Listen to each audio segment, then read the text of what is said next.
Hai, kamu para penikmat podcast. Pengen bikin podcastmu lebih hidup? First Story punya jawabannya. Dengan berbagai tools canggih seperti F-Link, halaman web gratis buat podcastmu, dan banyak lagi yang bikin podcastmu makin wow. Plus, First Story Ads bisa kasih kamu cuan dari setiap place di podcastmu. Gak ragu lagi, yuk join di firststory.me. Sekali lagi, klik di firststory.me dan jadi bagian dari revolusi podcast di Indonesia.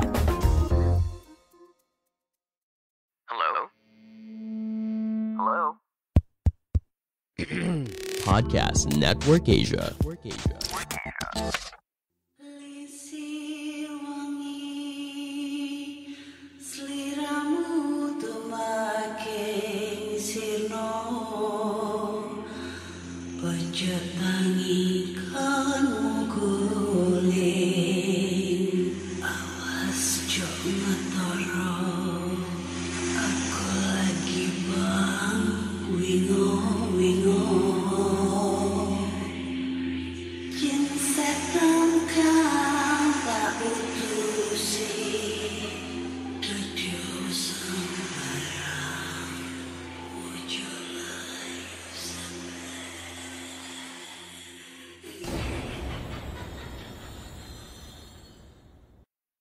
Hai Rek, yo apa kabar? Ketemu lagi dengan aku si Ana di podcast kisah horor.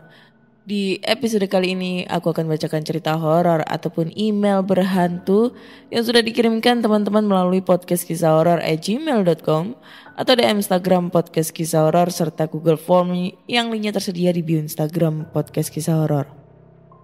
Hari ini tanggal 29 Desember 2022 jam 1:20 dini hari.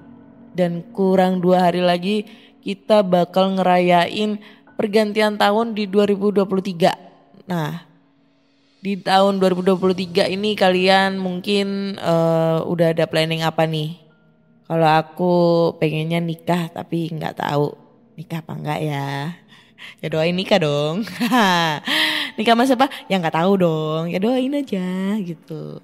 Atau mungkin teman-teman nih punya planning pengen jalan-jalan atau mungkin punya kerjaan di tempat baru, pacar baru, suami baru, selingkuhan baru, semuanya serba baru gitu kan, kita nggak tahu ya. Yang penting semoga di tahun 2023 ini ya kita semua mendapatkan yang terbaik nih ya, dijauhkan dari hal-hal yang tidak diinginkan, bencana alam sudah nggak ada lagi ya. Semoga banyak dilimpahkan rezeki di tahun baru. Ini nggak tahu show apa ini tahun depan nih ya. Nah, tadi nih gue mau cerita. Gue tadi tuh abis nonton. Sebenarnya aku tuh nggak mau nonton. Maksudnya gue suka nonton. Cuma karena ini dipaksanya nonton horornya Indo, jadi ya ngikut-ngikut aja gitu ya, mumpung dibayarin sama teman kan gratis gitu, gretong.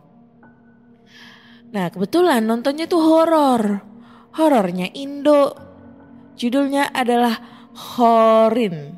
Nah lo, siapa yang udah nonton ini film? Dan menurut kalian filmnya gimana nih? Ini jujur ya, ini bukan bermaksud gue ngejela-ngejelain si pembuat film, enggak. Gue mau review aja sih, kan ini kan tergantung dari pendapat orang yang menonton ya. Dari rating 1 sampai 10 gue nilai 5. Kenapa gue nilai 5 ya? Ini horor yang sangat membagongkan gitu loh, film yang sangat tolol buat aku gitu. Kenapa tolol? Ya gak nyambung gitu loh. Gregetnya, bukan greget, horornya tuh gak ada. Ini maksudnya asal mulanya kenapa gitu loh. Seorang ustadz yang menikah sama anaknya kiai yang punya pesantren. Tiba-tiba dia mempunyai ilmu hitam. Terus dia modus dengan cara suatu ritual-ritual dengan santrinya. Yang sebelumnya disetubuhin dulu santrinya terus tiba-tiba mati. Tujuannya apa gitu loh. Kan tolol ini filmnya, gak nyambung. Jadi tadi pas gue nonton juga aduh males ya. Jadi gue lebih sering main handphone aja sih tadi itu. Dan kebanyakan yang nonton bocil semua cuy. Jadi kayak kurang. Dan tadi tuh kayak kurang ada gregetnya gitu loh. Maksudnya dalam arti kalau misalnya horor itu kan kebawa ya suasananya, kalau orang takut pada teriak semua apa segala macam, jump scare dan lain-lain. Ini enggak, flat, datar, enggak ada horornya, enggak ada lucunya, enggak ada tegang-tegangnya, semuanya itu flat aja kayak nonton gregetnya itu kayak nonton film-film yang di Indosiar itu. Sumpah, kalau aku bilang ini jelek banget, masih mending Pengabdi Setan dah, jelek sumpah, jangan nonton. Tapi gue lagi nungguin film Bayi Ajaib nih. Ini Bayi Ajaib ini recycle ulang dari film tahun 80-an.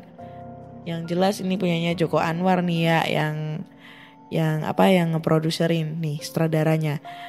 Jadi kita bakal nunggu apakah filmnya itu bakal bagus seperti Pengabdi Setan atau mungkin bakal garing banget kayak film Khorin. Kita lihat aja nih. Pokoknya jelek lah menurut aku. Nyesel deh kalau kalian nonton, udah gak usah deh. Gue tadi pengen nonton Avatar, tapi teman gue pengen nonton horor. Jadinya menyesal deh. Oke deh, tanpa berbasa-basi lagi, mari kita bacain cerita-cerita horor nih yang udah masuk di email. Dan cerita pertama ini datang dari siapa ini namanya ya? Namanya Arya. Jadi ini gak ada judulnya, langsung aja ke ceritanya. Dulu pernah aku tinggal di kontrakan yang pintu depan sama belakang itu lurus ketemu gitu. Jadi kontrakannya 3 petak, ada 5 kontrakan. Aku tinggal di yang paling kanan dan di belakang kontrakan itu ada 1 pohon asem yang gede banget. Dan kata orang-orang itu tempat berbagai macam makhluk tak kasat mata. Tapi emang bener sih, banyak kejadian aneh di rumah yang aku tinggalin itu. Setiap malam, apalagi malam Jumat, di atas jam 12 malam, pasti rame tuh rumahku. Pada lalu lalang dari pintu belakang ke pintu depan. Jadi kayak jalan atau gang kali ya rumahku buat mereka. Dan anehnya setiap jam segitu aku pasti udah tidur dan kebangun antara sadar gak sadar. Mereka lewat-lewat gitu aja. Ada yang negor aku, ada yang cuma senyum. Ada juga yang cuma lewat aja. Ada yang bentuknya pendek, bogel, hitam, tinggi, putih, ganteng. Ada cewek-cewek juga, ada yang botak. Tapi alhamdulillah gak pernah aku ketemu yang serem-serem. Semuanya bagus-bagus kayak orang normal, tapi mereka wajahnya gak ada ekspresi gitu. Abis senyum terus langsung berubah datar lagi. Tapi mereka ramah-ramah. Asli, gue gak bohong. Tapi jangan sekali-sekali dah tidur di jalanan itu. Antara pintu depan ke belakang. Pasti disuruh pindah. Pernah temen aku numpang nginep, tidur di jalanan. Ditendang dong dia sama salah satu makhluk itu. Suruh pindah. Tapi sekarang pohon itu udah roboh. Dan mereka dalam tanda kutip itu jadi nyebar kemana-mana katanya. Ada yang natap di rumah gue. Nenek-nenek galak katanya. Di sebelah rumah Kunti yang suka nyanyi Nina Bobo. Tapi ya gitu deh, cuma suara aja. Oke, segitu dulu Kak ceritanya. Mohon maaf kalau ceritanya kurang serem. Oke. Singkat, jelas dan tidak muluk-muluk ya ceritanya ya. Gue mau komen nih. Ini bisa dibilang halu, bisa juga dibilang real. Kenapa gue bilang halu? Ya setan gak ada ekspresi, muka cakep-cakep, itu hal yang mustahil coy. Karena kebanyakan orang-orang ketemu setan itu mukanya serem-serem gitu loh. Ya jarang gitu loh ketemu yang ganteng, cantik dan lain-lain gitu. Nah kenapa gue bisa juga bilang ini beneran? Ini ada cerita nih. Jadi rumah teman aku dulu itu ditusuk sate. Kalau kalian nggak tahu tusuk sate itu, jadi rumahnya ini pas hadap-hadapan sama jalan pertigaan. Jadi ini jalan pertigaan, depannya itu rumah. Jadi rumahnya tuh ngadep jalan gitu kan. Nah kata orang-orang zaman dulu atau ya zaman sekarang juga ya, rumah tusuk sate itu sebetulnya rumah tusuk sate ya. Jadi rumah tusuk sate itu biasanya itu dibuat lalu lalangnya para makhluk halus atau makhluk tak kasat mata kayak gitu. Karena kayak ada dimensi lain atau kayak gimana aku kurang paham. Jadi itu tempat lalu lalang aja. Nah suatu hari karena dia baru pindah tuh di situ ya, ada sekitar 2 bulanan. Sempat waktu itu dia ada kerja kelompok gitu kan, waktu zaman masih SMA lah. Dia kerja kelompok. Nah kebetulan orang tuanya itu lagi pergi gitu kan. Nah dia di situ tuh bareng sama teman-temannya. Nah teman-temannya itu disuruh nginep di situ kan, karena emang dia takut sendirian dan lain-lain gitu. Temen aku nih cowok. Nah sekaligus dia mau ngerjain kerjaan tugas sekolah lah. Nah waktu itu temennya dia itu lagi tidur-tiduran gitu. Itu sekitar jam 10 malam lah. Tidur-tiduran di depan pintu. Pintunya itu ngadep jalan. Nah dia tiduran, maksud dia sambil ngadem gitu ya, sambil ngisis gitu. Sambil main handphone. Kebetulan dia main game apa gitu kan, aku gak tahu. Zaman dulu kan masih handphonenya kan SMA itu N-Gig, Nokia 3650, Nokia 6600 gitulah. Nah dia main game. Udah tuh gak berapa lama kepalanya dia tuh kan ngadep di pintu ya. Ngebelakangin pintu, ngadep di jalan. Nah gak lama itu kepalanya tuh kayak ada yang nowel gitu. Kerasa dong. Nah noleh tuh ke belakang, gak ada siapa-siapa, sepi, pagar juga ketutup, gitu kan. Tapi pintu kebuka, gitu. Dah, karena mungkin dia mikirnya, oh mungkin binatang kayak apa gitu kan. Ya udah dia lanjut tuh main-main lagi sambil nyanyi-nyanyi gitu kan, ngedengerin MP3. Habis itu ada yang Noel lagi, Noel gitu.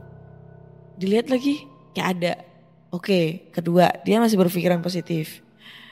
Ketiga kalinya ini towelannya lebih keras, lebih kayak ngejitak gitu kan. Kaget dong dia langsung refleks. Woi, gitu kan. Nah, temen aku yang di dalam itu langsung refleks keluar. Kenapa gitu kan. Lu iseng ya Noel gitu kan. Terus kata temen aku, suara apa tuh? Ini tuh suka khawatir tahu kalau typing jam segini tuh. Udah lanjut ya. Terus dia teman aku kan ngejawab, iseng gimana? Orang dari tadi di dalam nonton TV. Iya, dari tadi ada yang ngejitakin Noel. Iseng ya kamu tuh. Kok bisa kamu itu ngiseng-ngisengin aku gitu kan? Iseng dari mana? Orang aku di dalam. Ya mungkin kamu lewat pintu samping. Padahal di samping itu nggak ada pintu gitu kan, nggak ada pintu samping yang tembus ke depan. Akhir kata pas dia sadar itu di luar gak ada jalanan pintu samping gitu, dia ngeri nutup pintu. Udah. Setelah itu nggak ada kejadian apa-apa sih. Tapi seringnya dia kalau temen aku tuh pas malam kedengeran orang kayak lagi jalan, orang lagi buka pintu. Atau mungkin kayak ada barang jatuh atau barang yang kegeser gitu kan, kursi kegeser. Itu kayak sering banget didengar. Cuma dia mikirnya positif, oh mungkin adiknya, oh mungkin orang tuanya kayak gitu-gitu coy. Tapi sekarang dia udah pindah coy. Gitu sih, mungkin dia gak begitu peka sih ya kayak aku. Nah ini rumah yang di deket, bukan deket sih, depan rumah aku itu udah tusuk sate. Tapi dia udah kosong sekitar 7 tahunan. Dan itu rumahnya tuh berantakan banget. Karena Sebenarnya itu udah dibeli sama orang, tapi nggak ditempatin. Nanti aku fotoin ya. Aku fotoin, aku share di IG. Mungkin bagi anak-anak yang indie home, kalau kalian ngelihat sesuatu dengan rumah itu karena emang rumahnya tusuk sate, kalian bisa komen aja di feed Instagram ya. Nanti besok dah aku posting, aku foto. Kalau bisa aku fotonya malam deh. Antara malam sama siang biar ada perbedaannya. Kayak gitu. Itu serem banget coy. Ya itu yang sering ada kayak gue lihat sekelebat bayangan putih yang gue cerita. Terus ada suara cewek ketawa, ada suara langkah kaki. Nah itu katanya dari rumah depan situ gitu. Besok aku tayangin. Jadi kalian bisa komen deh. Gitu dah ceritanya. Oke, kita lanjut ke cerita berikutnya. Ini udah mulai serak ya suara aku, anjay. Cerita kedua ini datang dari Luis, yang judulnya adalah pengalaman ketika menulis cerita horor. Hai Kak Ana, perkenalkan namaku Luis. Kisah ini benar-benar terjadi ketika sedang mengetik ataupun menulis cerita horor. Maka akan ada seperti yang sedang mengawasi dari tempat tertentu. Seperti sudut kamar, atas lemari, jendela kamar, pintu kamar, bahkan di samping tempat tidur. Itu ketika berada di dalam kamar. Ketika sedang menulis di ruang tamu, maka akan terasa ada yang memperhatikan ataupun mengawasi di beberapa titik.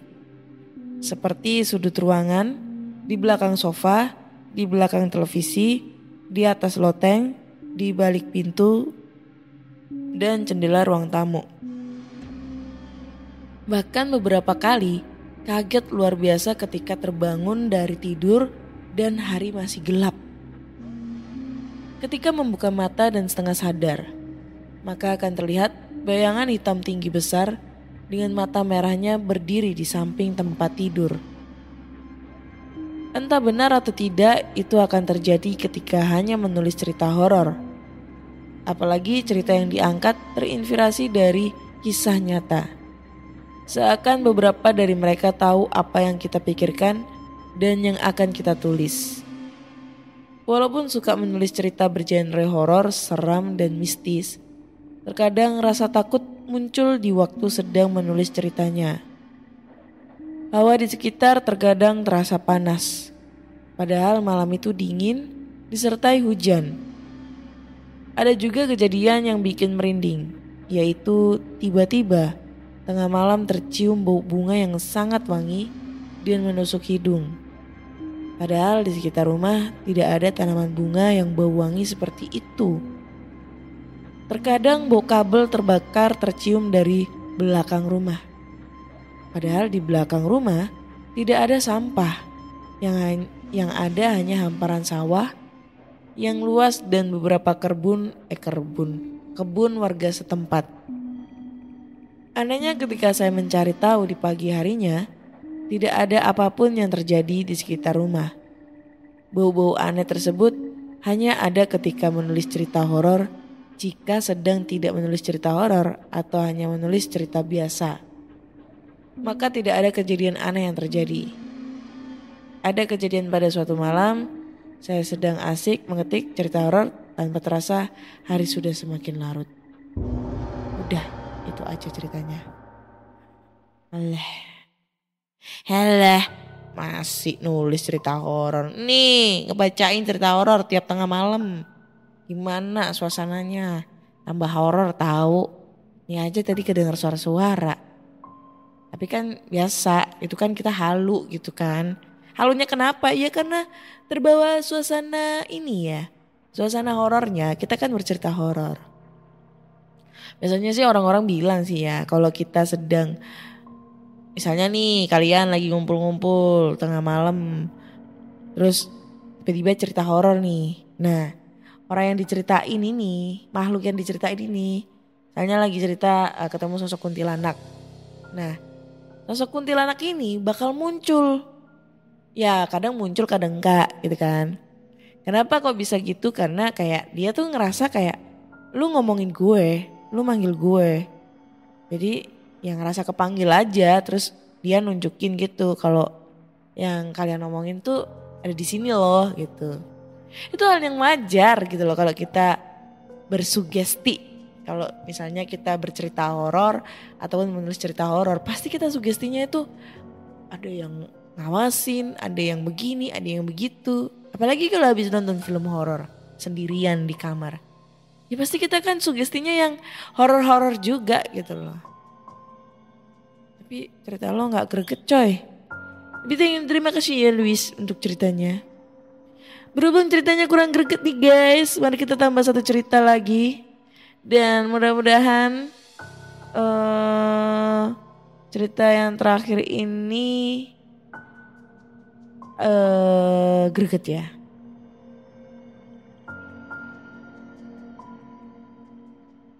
Oke, mana nih? Oke. Jadi judulnya adalah pengalaman pribadi nih. Langsung aja ke ceritanya aja ya kak ya. Kejadian itu di tahun 2020 habis lebaran lebih 3 hari. Waktu itu awalnya nongkrong sama teman-teman bertiga di gudang toko bahan baku makanan kue sekitar jam 9 malam lebih. Awalnya sih gak ada apa-apa. Ya sambil ngerokok, minum kopi, mabar game. Dan saking asiknya sampai gak kerasa udah jam 1 dini hari. Akhirnya kita kan mau tidur. Di area paling ujung gudang ada 2 kamar tidur. Akhirnya kita bertiga beranjak tidur nih. Tiba-tiba teman saya bilang katanya lapar. Bro, gue lapar nih, beli makanan yuk. Terus gue bilang gak usah beli, gue masakin mie aja dah. Akhirnya saya inisiatif deh masak mie di belakang sendirian. Karena teman saya malah asik main HP. Makan belakang sendirian. Karena teman saya malah asik main HP, pas lagi masak mie itu rasanya merinding, hawanya dingin. Pas sudah selesai masak, saya buang tuh air panasnya di kamar mandi. Pas udah siap-siap mau jalan, tiba-tiba tuh Sanyo, mesin pompa air, nyala sendiri. Saya kaget dong. Akhirnya saya matiin tuh saklarnya. Sambil agak takut sih. Terus saya lari karena seram juga tuh. Tapi saya gak cerita ke teman karena takut juga mau cerita. Pas sampai kamar akhirnya kita makan nih. Pas udah makan akhirnya kita bertiga tidur. Posisi tidurnya tuh saya paling kiri jauh dari tembok karena teman saya mepet tembok.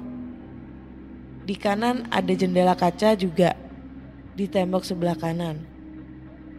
Pas udah tidur semua tiba-tiba saya bangun tuh. Tapi setengah sadar. Tapi badan tuh rasanya kaku semua. Gak bisa gerak, cuman bisa gerakin mata. Pas mata lihat di jendela, saya lihat tuh penampakan pocong jelas banget. Mukanya hancur berdarah, banyak belatungnya. Saya kaget dong, tapi cuman bisa diem. Saya cuman bisa baca doa di hati, tapi rasanya tuh susah banget. Mata juga gak bisa dikedipin. Di hati saya nangis tuh, pocong gerak-gerak lagi, kanan kiri, sambil nyuara serem banget lagi. Suaranya serem banget dan gak bisa aku jelasin. Akhirnya baca doa nih sebisanya dan akhirnya bisa sadar, badan bisa digerakin lagi. Udah selesai ceritanya. Aduh udah mulai ngantuk lagi ya.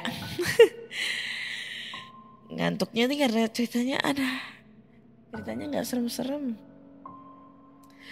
Nih mungkin lu halu gitu loh ya. Kenapa gue bisa bilang halu? Lu habis makan coy, kenyang akhirnya kebangun nih karena bahasa Jawanya kalau bahasa Jawanya itu ngelilir. Kalau bahasa Indonesianya tuh apa yang ngelilir itu? Kayak apa yang ngelilir itu? Ngelilir itu kayak kebangun tapi setengah sadar. Nah itu kan biasanya kita kan ngelihatnya samar-samar gitu, gak jelas. Nah akhirnya dia ngeliatnya tuh pocong. Kenapa kok dia nggak bisa gerak? Itu bisa aja karena mungkin ya ini kan dia tidur di kamar, tidur di lantai ya kan. Karena dia tidur di lantai, dinginnya kayak gimana, kan sarafnya itu bikin tegang, ototnya tegang, sehingga dia kayak kaku gitu loh. Ibaratnya kayak kram, nggak bisa digerakin. Kan ada yang namanya sleep paralysis gitu ya, ketindihan dan lain-lain. Nah itu bisa jadi dia itu emang lagi posisinya ototnya tegang. Nah pasti ototnya tegang, gak bisa gerak, gak bisa ngomong, gak bisa apa. Akhirnya dia tersuges kalau dia lagi ketindihan dan ngelihat sosok pocong. Itu bisa jadi karena kalau udah kebanyakan orang itu kalau udah nge-freeze gitu ya, udah saraf tegang, gak bisa gerak, kita tuh suka berimajinasi, berhaluria kalau kita tuh ngelihat setan. Soalnya aku tuh udah pernah kayak gitu, sering banget. Dan pada saat aku itu rasa capek ya, misalnya aku capek banget nih terus tidur, tiba-tiba saraf aku tegang gak bisa digerakin.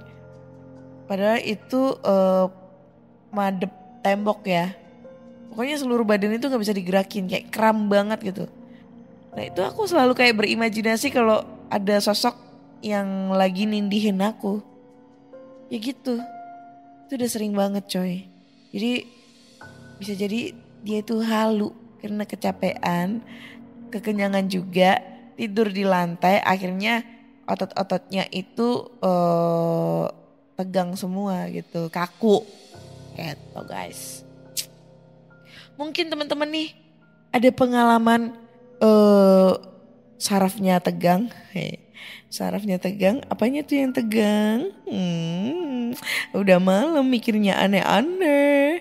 Ya itulah pokoknya mungkin ada pernah mengalami yang namanya sleep paralysis, atau mungkin yang rumahnya berada di tusuk sate, atau mungkin pernah mengalami kejadian horor pada saat nimbrung nih sama teman-teman terus lagi cerita-cerita horor.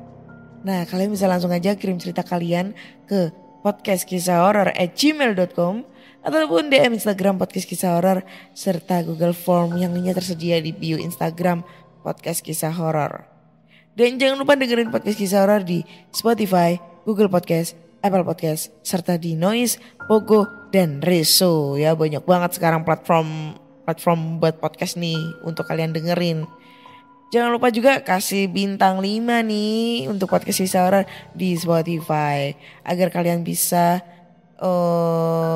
langsung update juga, di follow ya. Terima kasih sudah ngedengerin podcast kisah horor sampai detik ini dan nantikan di episode berikutnya di tahun baru. Bye bye.